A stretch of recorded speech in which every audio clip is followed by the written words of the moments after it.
We're gonna head back to my office and let's talk about finishes and please lighting, because oh my God, no one over the age of 12 should be seen in lighting like this. So just pretend that those sprinkles aren't there or the weird lighting, like yeah, nobody looks good in this lighting. So fluorescent lighting has to go. We need to make this space amazing so that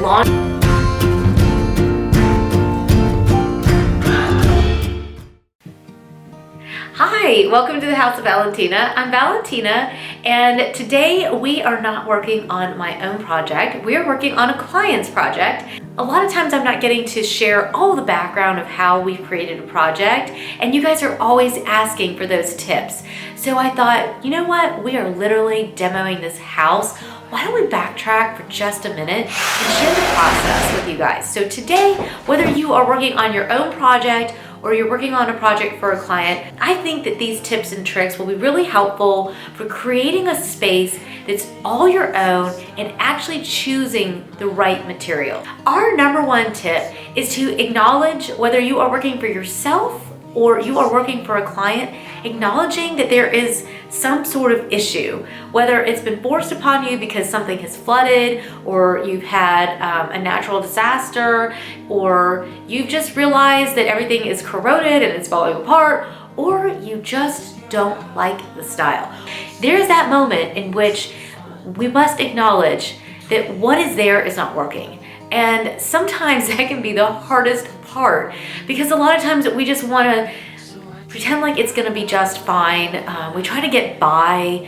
I know sometimes if it's a natural disaster, a lot of you guys write me and you're saying, you know, you've had a fire or you had some sort of flood. You're not really getting a choice. So design's being forced upon you. But when it's not being absolutely forced upon you, making that decision to jump in and acknowledging that what is there is not working is probably the hardest part of any project, because we all try to get by, make do. It's an investment of our money, and not very many of us just flippantly decide to spend, you know, $30,000 on a bathroom renovation. We need some time. We need to make sure that our dollars are going to matter where we're putting them. And so number one thing that we have to do is we have to acknowledge that we want something different and what we have is not working. Once we've acknowledged that, we can move straight on to these other tips and really start diving into creating a design that is uniquely yours. And same for if you're designing for your client, you want to create something that is so them, that they invite you back to do more spaces because you have touched a place inside of themselves that they could not discover. And you can do that for yourself as well if you're working on your own project. Tip number 2 is to understand your client or yourself. When you are creating a design, it is so important to understand who it is that this project is being designed for. You cannot just flippantly follow trends and go and see what the latest thing is and just plug it into your house, because you or your client are just not necessarily going to be happy. When you create something that's so uniquely designed for yourself or for your client, you tap into their inner psyche. And I know that sounds so deep and, you know, but it is really important to really understand who it is that you're designing for. So some of the things that I ask my clients are, what kind of extracurricular activities do you like to do? So if I was designing for someone who loves to do yoga and goes out into the woods all the time, loves to hike, creating a super sleek, glossy, overly shiny design, there's gonna potentially be some disconnect here unless there's some other factor here that dictates that this person likes that. So we're gonna dive deep into who they are and really try to understand what really makes them tick. Sometimes asking what they do for a living is a really good clue. Sometimes it's not, because sometimes people aren't doing a job that they really love, and that's just part of life. And so I'm always trying to find out, do you love your job? Do you love what you do? What do you do outside of work? What do you like to eat? What kind of restaurants do you like to go to? And all those little things are massive clues into what the person is going to really, really like. I also look at the exterior of the home. I also like to understand who the person is as far as their mood. I clearly, as you can tell from my office, I love dark, moody spaces. I also love punches of white, ethereal, bright spaces as well. So I am a juxtaposition. I am hard to understand, right? And every person has that about them. They may like some moodiness, but then they're craving light and trying to understand the mood that they want to experience when they walk into that space is hugely important. I like to try to figure out what colors they're drawn to. Some people love gray and other people hate it. And some people are somewhere in the middle and they don't really care. They don't crave that punch. They don't crave that super neutral. And we find this sort of asking these sort of questions really helps us to understand where they are on color mood, and we just start drawing in all these little factors to be able to create a cohesive design for them. My client, first of all, she owns a house that is set in a very wooded setting. It looks like it's got that woody feel on the outside. It's wood cedar. It's got a really great, everything about it is so nature driven and outdoorsy. She said that her boyfriend loves to go fishing and she loves to go on hikes. She loves greens and really rich purples, and she loves lots of wood. So we're just trying to really tap into her style and really understand what makes her tick. Now it's funny because she works in an IT job and she's on a computer a lot, and so technology was something that was a factor for her, but we definitely don't want to give her something that's too tech driven. So having maybe some gadgets and some fun things will definitely be something that we're going to include in this project. But the atmosphere is all about escaping and being outdoors. The next step that I do is to create a Pinterest board. Back in the day, I really loved being able to tear out magazine sheets and put up fabrics and all those kinds of things. But nowadays we have Pinterest, and it's such a great accessible way to create a mood board for somebody, whether you're doing it for yourself or for a client. It's just a really good way of being able to very quickly pull together from the entire world, essentially.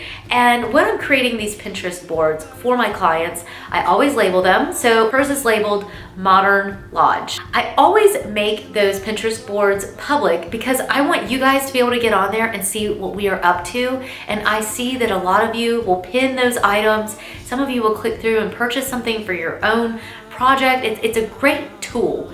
And it's a great tool for you if you're thinking about your own project, but it's also really good for a client because it's an easy way to present the mood, the atmosphere, the colors, all the ideas that are kind of floating around in our heads. We put them into one spot. And I never, when you're creating these Pinterest boards, don't just pin bathrooms that you like. You can pin maybe a couple bathrooms that you see that you're like, ooh, I like this element, I like that element. But draw from kitchens, from bedrooms. Draw in images of, for hers, because we're working on a modern lodge, there's woods, there's sayings about going hiking, there's atmospheric things that really capture the essence of what she wants to feel. So it's warm fuzzy sweaters and it's hiking boots, and it's all these kinds of things that create the atmosphere and the ambiance of her project. It really is all encompassing, and this is a huge tool. So once I've presented this to my client, she absolutely loved this board. And what I was able to do while I showed her the board is we could go through and see what really jumped out to her, what really excited her, what she just literally glossed over and was irrelevant to her. And I kept seeing these trends. She was really drawn to green. She really loved neutrals. She really loved dark wood. There are all these kinds of things that I had kind of thought in my head were gonna work, but this was just confirmation. The next thing that we do is we create an actual mood board for the project. So we are gathering actual things. We've measured the space, we've talked about what's possible within it, and now we're actually gathering things that can actually be used within the space. So this is a mood board that I create on a software called Picasa, but you can use Canva. I think PicMonkey is another one. You basically just want to start pulling objects objects. For her, it's a bathroom, so we're talking about the vanity, we're talking about faucets, we're talking about all the finishes that are gonna go into this space, and we start gathering them all together and actually creating a collage of items. It's really useful because you can see right away, oh, that vanity color doesn't go with that rug that I was thinking. Oh, this brass doesn't work at all with this modern lodge feel. Oh, let's definitely do iron. She really likes iron. Okay, let's see, how does that look with this vanity? Is that vanity even available? Yes, that's what we start doing at this point. We want to bring in things that we can actually present to the client and show her, this is what your bathroom can actually look like. We play with paint colors, we start playing with flooring options, we start playing with all those finishes and just mixing things up, trying different combinations until we find something that is just like, whoa, this is so good. So that is what I will then present to the client. And when I presented this, she loved it. The next step is to start gathering the actual materials. Sometimes they're coming from very far away and sometimes they're right up the street. So I'll show you. When I present, I have a collection of colors. So we're not picking the exact color for her walls right now because she's not ready for that. We need to be able to get in there. We're putting a window into this space. We're changing up all the lighting. We're doing a lot of stuff. So I'm not picking the actual color for the wall at this point, but we're creating the mood. So I get color samples. I get flooring samples. Let's see if I can show you these. Sorry, it's so bright in here. I pulled flooring samples. This is a hexagon that's gonna go down in the bottom of the shower. We're also working on a laundry room for her, so I'll show you. I've got this insane raw chevron flooring. Oh my gosh, isn't this just gorgeous? This is actually the same material that I put on my own bathroom floor, and I love it because it feels so chalky and like limestone, and it's just, oh, it feels so good underneath your feet. I cannot wait to be able to share this entire renovation project with you.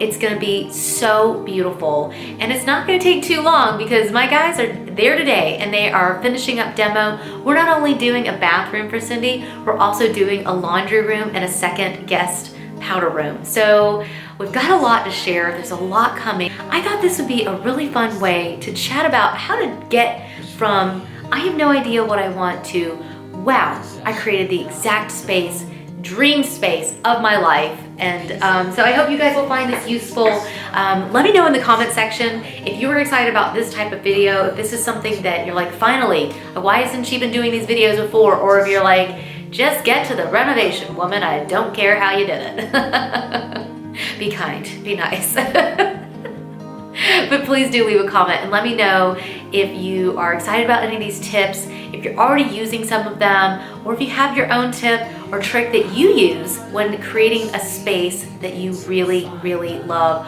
or for your client as well. So write that down in the comment and let me know.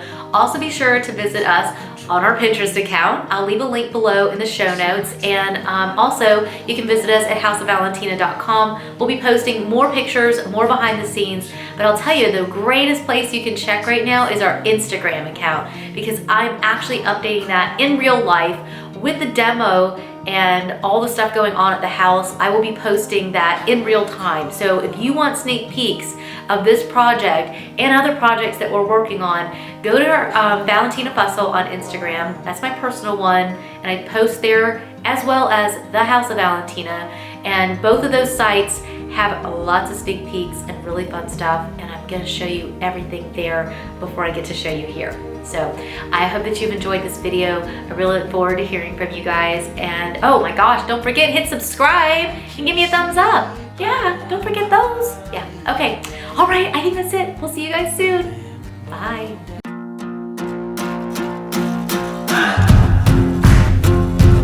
And bye-bye. That was so much less dramatic than using the sledgehammer. Much faster cleanup though, so you can't really blame them on that one, but it's not looking better already. It's definitely not. It's gonna take longer.